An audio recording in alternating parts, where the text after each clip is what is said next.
Welcome to the Ghostly Chronicles. In the desolate heart of Mongolia's Gobi Desert, an unmarked cavern was said to hold a treasure beyond imagination. Locals called it, warning that the wealth it offered came at an unspeakable price. Its legend drew adventurer Elias Crane and his partner Dr. Marin Voss to the wasteland, eager to claim the riches whispered about in hushed tones. After weeks of searching, they discovered the entrance, an unassuming crack in the sandstone, hidden beneath shifting dunes. As they descended into the cavern, the air grew colder, stale, and unnaturally heavy. The tunnel walls bore ancient carvings of twisted, anguished faces screaming silently. Dr. Voss paused, brushing sand off a panel depicting figures chained to a massive, shadowy being with countless eyes. Dr. Voss, this isn't treasure, it's a warning. Crane, warnings don't pay the bills. Deeper into the cavern, they entered a massive chamber lined with pillars of black obsidian. At its center stood a pedestal holding an intricate obsidian box, covered in runes that pulsed faintly like a heartbeat. Around it lay piles of glittering gold, gemstones and relics from forgotten civilizations. Ignoring Dr. Voss's protests, Crane stepped forward. Crane, this is it.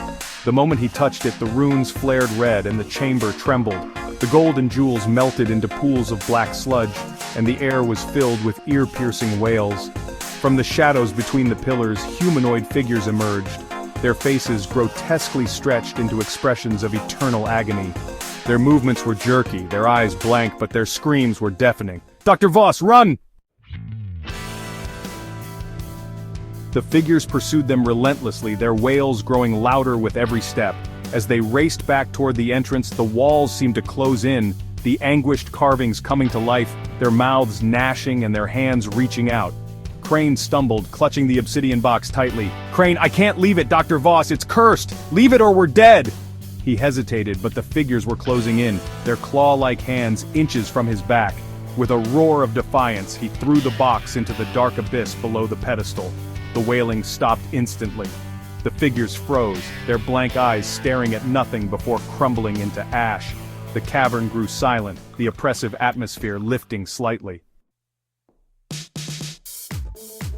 Back on the surface, the pair sat in the sand, breathless and shaken. Dr. Voss, never again. But as they prepared to leave, Crane noticed faint black lines crawling up his forearms, like veins. Crane, I think I made a mistake. Voss turned to see his eyes turning glassy and hollow. The wind carried a faint wail across the desert as Crane collapsed, his face twisting into a silent scream. The vault of screams had claimed another soul, and the curse, now bound to Crane, would soon spread. Please like, share, and subscribe.